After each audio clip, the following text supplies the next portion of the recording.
알짜배기 리포트 시간입니다. 사실은 지금 시장이 그렇게 요동을 치고 흔들고 그걸 간과할 수 없는 상황이지만 성공한 투자자들은 좀 심한 말로 하면 시장을 크게 신경 쓰지 마라. 기업에 집중하라는 거 아닙니까? 그래서 투자 유망한 돈 되는 스몰캡 기업들 발굴해 드리는 시간 금요일 날 같습니다. 누가 이 코너를 진행하느냐가 중요한데요. 정말 도움이 될 만한 분이 이제 오셨습니다. 리서치 아름 최성환 수석연구원 오셨습니다. 어서 오십시오. 안녕하십니까. 제가 알기로는 리서치 아름의 대표님인데 또 네. 수석연구원으로 이렇게 타이틀은 쓰시는군요. 대표라는 타이틀은 가리고 나도 그 연구자로서 애널리스트로서 좀 하고 싶다 이런 의지로 저는 이렇게 적고요. 네. 독립 리서치를 사실은 다른 분들도 좀 한 적이 있는데 네. 아름 리서치 아름은 아주 자리를 잘 빠르게 잡고 계세요. 주로 독립 리서치가 뭐고 특별히 이제 금요일 이 코너는 어떤 식으로 가실 거예요? 일단은 뭐 해외에서는 이런 독립 리서치들이 많이 많죠. 있거든요. 예. 뭐 롬바드 스트리트라든지 네. 뭐 BCL 리서치 이런 데들이 어떻게 보면은 역사가 뭐 100년에 가까울 정도로 네. 오랜 기간 이런 그 리서치를 독립적으로 하는 그런 회사들이 많이 있었습니다. 그런데 우리나라 같은 경우에는 아직까지 이런 애널리스트라는 업 자체가 증권사에 있는 리서치 센터에서만 담당을 하고 있기 때문에 저도 뭐 애널리스트 출신으로 나와서 어떻게 보면 제도권에 조금은 이제 그 커버하지 못하는 중소형 기업들을 이제 발굴하는 그런 역할들을 좀 하려고 하고요. 요즘 같이 이렇게 시장이 좀 많이 어려운 상황에서 어떻게 보면은 이렇게 저평가되어 있는 종목이 많을 수가 있나라는 생각도 요즘에 맞습니다. 많이 있습니다. 그리고 어떻게 보면은 증권사들이 갈수록 이제 리서치 업무 역량들을 많이 줄이고 있는 그런 상황에서 저희들이 어떻게 보면은 이런 시장에 좀 그 개인 투자자분들을 위해서 두각을 좀 나타낼 수 있는 그런 시점이 되지 않았나 이렇게 좀 판단하고 있습니다. 여러 있을 수 있는 관계들로부터 자유로울 수 있다는 거고요. 독립 리서치가. 네, 그렇죠. 그다음에 또 특별히 기업의 중소형주에 집중하실 수 있다는 장점이 있고 그런 장점들을 지금까지 잘 드러내주고 계십니다. 이제 저희 프로그램에 와서 그거를 투자자들에게 실제로 좀 도움을 주세요. 오늘 기업 얘기하기 전에 워낙 시장이 1,400대 지수를 우리가 이렇게 빠른 시간에 볼 수 있을까 정도로 공포감이 큰 시장이어서요. 시장에 대한 코멘트 먼저 좀 해주실 수 있나요? 네, 일단은 저희가 이제 지난해서부터 자꾸 뭐 시장이 조금 어려워질 수 있다. 지수에 어떻게 보면은 이런 그 상승을 우리가 보고서 주식 투자를 임하면 안 될 것 같고 어떻게 보면은 뭐 시장은 박스권에 갇혀져 있는 상태에서 개별 종목 위주의 이런 선별적인 투자가 필요하다라고 계속 말씀을 드렸었는데요. 그 이유를 이제 저희가 그 미국 기준금리와 다우지수 추이를 보면서 좀 설명드리면 좋을 것 같습니다. 다음 이 표를 보시면 지금 저희가 이제 그 좌측 상단에 이쪽 부분에 이제 그 과거 2000년도 같은 경우에 기준금리가 이제 계속적으로 오르다가 이제 정체를 보였을 시기가 있었습니다. 이 이후에 이제 다우지수가 이렇게 빠지는 그런 양상들을 보여주고 있고 그리고 빨간 게 다우지수고 파란 게 미국의 기준금리 추이죠? 네, 그렇습니다. 지금 그래서 그 0%대, 1%대 금리가 쭉 이어지면서 또 지수는 좀 다시 상승을 하게 됩니다. 그러면서 다시 이제 금리가 오르죠, 이렇게. 그리고 나서 똑같이 이제 금리가 상승기를 끝냈을 때서부터 선제적으로 반영이 됩니다. 그래서 주가가 또 이렇게 많이 빠지는 그런 모습들을 보여주고 있습니다. 그리고 1%, 0% 금리가 거의 뭐 한 5년 정도 계속 이어지면서 증시가 이렇게 좀 상승을 하게 됐는데 마찬가지로 우리가 이제 상승 기조가 이제 끝났었을 때, 금리 상승 기조가 끝났었을 때 이런 좀 급락이 나오고 있다라고 좀 말씀드릴 수 있겠습니다. 이걸 가지고서 우리가 좀 살펴봐야 될 부분들이 어떻게 보면은 과거서부터 이 금리의 그 하락폭들은 계속적으로 좀 줄어지는 부분들이 있었습니다. 이렇게 요번 같은 경우에도 줄어지는 면이 있었지만 그 주가의 하락폭 같은 경우는 계속적으로 좀 확대되고 있는 면들이 있거든요. 이렇게 계속적으로 좀 변동성이 커졌다는 거죠. 예, 그렇습니다. 그래서 이런 부분들을 감안했을 때 우리가 앞으로 이제 그 시장을 보는 그런 관점들이 이제 미국의 금리라든지 이런 부분들도 좀 생각하면서 좀 플레이하실 필요가 있다고 좀 말씀드릴 수 있겠고 이런 변동성이 갈수록 좀 커지는 상황에서 어떻게 보면은 국내 시장까지의 여파들이 계속적으로 지금 미치고 있는 상황이지 않습니까? 그렇기 때문에 지금은 그 바닥을 속단하기보다는 일단은 뭐 조금은 관망 추세를 보이시면서 앞으로 시장이 이제 바닥을 기록했을 때 어떤 종목들이 이제는 선별적으로 올라갈 수 있는지에 대한 고민을 좀 해보실 그런 그 필요가 있지 않나 이렇게 좀 판단하고 있습니다. 예, 사실은 뭐 오늘 기업 얘기를 하려고 하는데 시장 얘기를 너무 담론으로 가다 보면 네. 두 마리 토끼는 못 잡을 것 같고요. 알짜배기 리포트 이제 이거 다른 분이 쓴 애널리스트 쓴 걸 얘기하시는 게 아니라 리서치 아름에서 직접 리서치를 하시고 연구를 한 그 결과이기 때문에 의미가 있다고 제가 누차 말씀드리는 거고요. 오늘 말씀해 주실 기업은 어디입니까?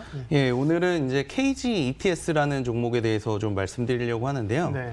이 KG ETS 같은 경우에는 뭐 기본적으로 두 가지 좀 포인트가 있다고 보시면 될 것 같습니다. 쓰레기를 이제 처리하는 그런 회사라고 보시면 될 것 같은데 네. 지금 환경 규제가 계속적으로 강화되고 있으면서 이 소각장에 대한 그런 환경 규제가 계속적으로 이제 강화되고 있거든요. 네. 그래서 지금 소각장에 그런 개수들이 지금 국내에 계속적으로 줄어들고 있는 상황에서 동사 같은 경우에는 그래도 코스닥에 지금 상장돼 있는 업체이기 때문에 대형사 위주로 좀 재편이 되고 있다는 점. 그리고 이런 부분들이 쓰레기를 처리하는 그런 시장들은 계속적으로 지금 쓰레기가 포화 상태에 있고 처리를 할 수밖에 없는 그런 상황이기 때문에 어떻게 보면은 필수적인 그런 산업이다라고 보시면 될 것 같습니다. 그래서 앞으로 시장이 좀 많이 어렵다고 하더라도 이런 처리 문제들은 계속적으로 나타날 수 있을 것 같고요. 그리고 두 번째로는 최근에 이제 코로나19에 관련돼서 그 의료 폐기물이 이제 앞으로 많이 나오게 될 것 같습니다. 네. 근데 그 의료 폐기물이라고 하는 것들이 어떻게 보면은 지정 폐기물로 지정이 되면서 지정 폐기물을 처리할 수 있는 회사들 위주로 재편이 될 또 가능성이 있거든요.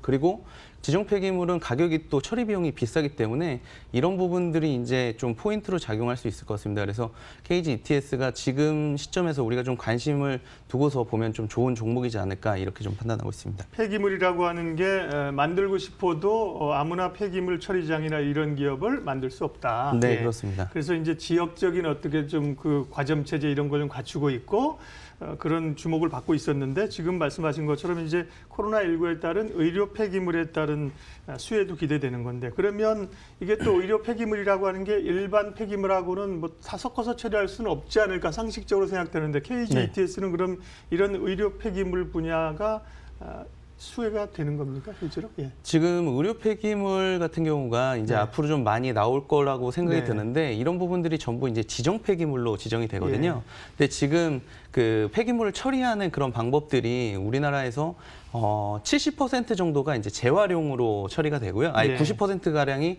재활용으로 처리가 되고 나머지 10% 중에 이제 70%가 매립을 통해서 처리가 됩니다. 그리고 나머지 30%가 이제 소각을 통해서 처리가 되는데 네. 이런 지정 폐기물들은 대부분 이제 소각을 통해서 일단 처리가 된 이후에 그 남은 부분들을 이제 매립을 하게 되는 부분이 있거든요. 네. 근데 지금 우리나라에서 처리되고 있는 이 소각 관련된 그런 처리 비용이 톤당 지금 25만 원 정도 수준입니다. 그런데 지금 앞으로 이제 나올 일반 폐기물이요? 일반 폐기물이요. 네네. 근데 앞으로는 이 지정 폐기물들이 20배 정도 그러니까 뭐 지금 그러니까 소각을 통해서 처리하는 부분이 있고 그 재활용까지 합치면 톤당 이제 한 5만 원 정도 수준이 되거든요. 네. 그래서 이런 부분들이 이제 20배 정도 수준이라고 말씀드리는 게 지정 폐기물들은 톤당 한 100만 원 정도 수준에서 지금 처리가 되고 있는 상황입니다. 네. 그렇기 때문에 앞으로 이제 그 지정 폐기물들이 많이 나오면서 처리 비중들이 그 지정 폐기물 쪽으로 많이 그 비중이 높아지게 되면 당연히 이제 영업 실적 쪽에서는 도움이 될 거라고 이렇게 좀 판단하고 있습니다. 네. 폐기물 처리 업체 KG ETS 좀 들어보셨을 겁니다. 시총이 얼마 안 되네요. 예, 뭐 800억 조금 안 되는 수준. 이거 생각보다는 시총 규모가 네. 작고 그거에 따른 매출이 시총보다 지금 큰 상황인데 실적 변화들이 지금 말씀하시는 것들은 이제 앞으로 실적에 반영될 특별히 것들이잖아요. 네. 지금까지의 상황이나 실적 예상을 좀 해주시면. 네, 2019년도 실적이 이미 좀 그 감사 보고서로 발표가 예. 된 상황이고요.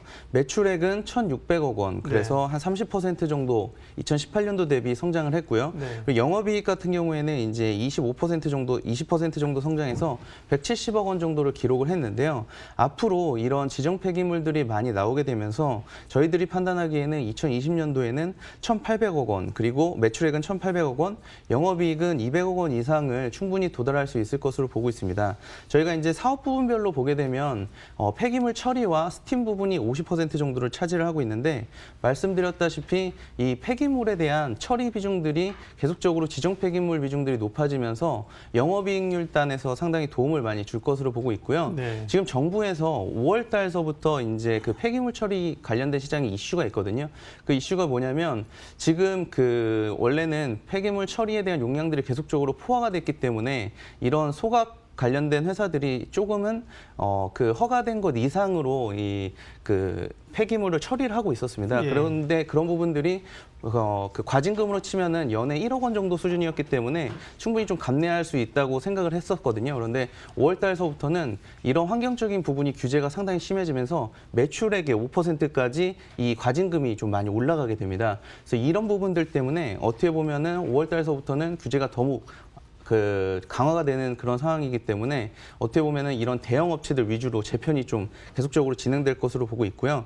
그리고 동사가 2018년도에 바이오 중유 회사를 하나 인수를 했습니다. 예. 근데 이 바이오 중유가 아시다시피 우리나라에서 그 벙커 CU를 대체하면서 발전소의 그 원유의 그 벙커 CU의 그 대체 중유로 사용이 되고 있기 때문에 앞으로 시장이 좀 RPS 비율로 인해서 많이 좀 올라갈 수 있다. 이렇게 좀 말씀드릴 수 있겠습니다. 그래서 외형적인 성장과 수익적인 측면에서 성장도 계속적으로 진행이 될 것으로 보이기 때문에 지금 주가 수준이 많이 좀 떨어져 있는 상황에서 저희가 한번 주목해 보면 좋을 것으로 그렇게 판단합니다.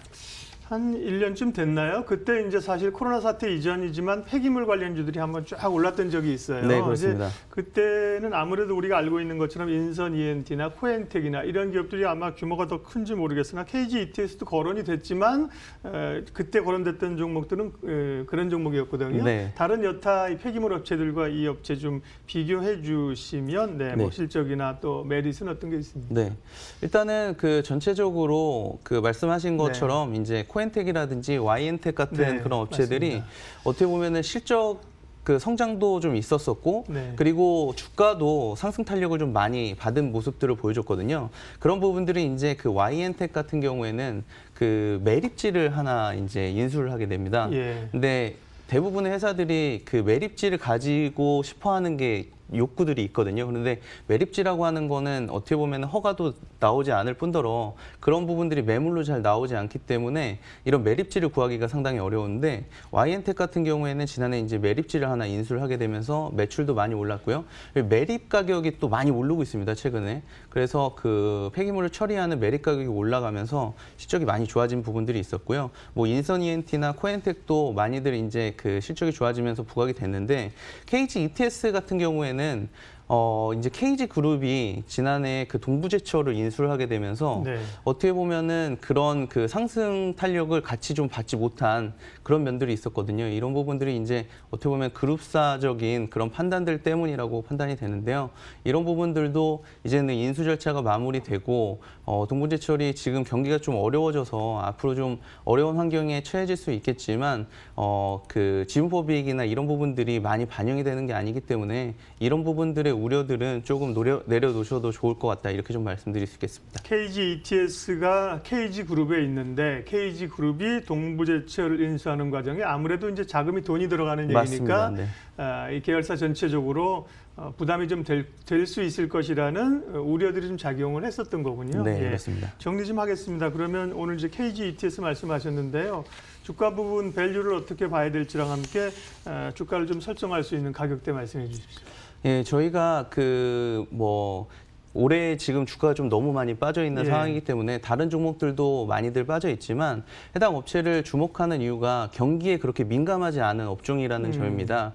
일단 그렇게 좀 생각이 들고요. 그리고 코로나19와 관련된 그런 사업군들에 대해서 우리가 좀 주목해 볼 필요가 있는데 이런 부분들이 어떻게 보면 지정 폐기물이 의료용 폐기물로 많이 나오게 되면서 실적이 좀 좋아질 수 있는 그런 부분들도 분명히 가지고 있다는 점을 참고해 보시면 좋을 것 같고요. 지금 주가 수준은 2,000원대 초반이지만 저희는 이제 4,000원대 중반 정도의 그런 그 적정 주가 수준을 제시를 해드리고 있거든요.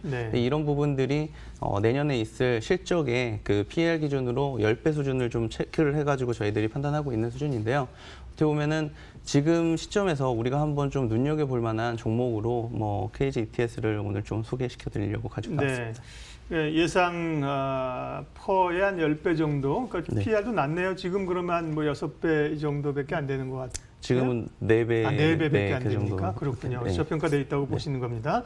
알짜배기 리포트, 투자에 돈이 되는 기업 스몰캡 이야기. 오늘은 KG ETS 살펴봤습니다. 리서치 아름 최성환 수석연구원 함께해 주셨어요. 앞으로도 금요일 코너 기대하겠습니다. 네. 고맙습니다. 네, 감사합니다.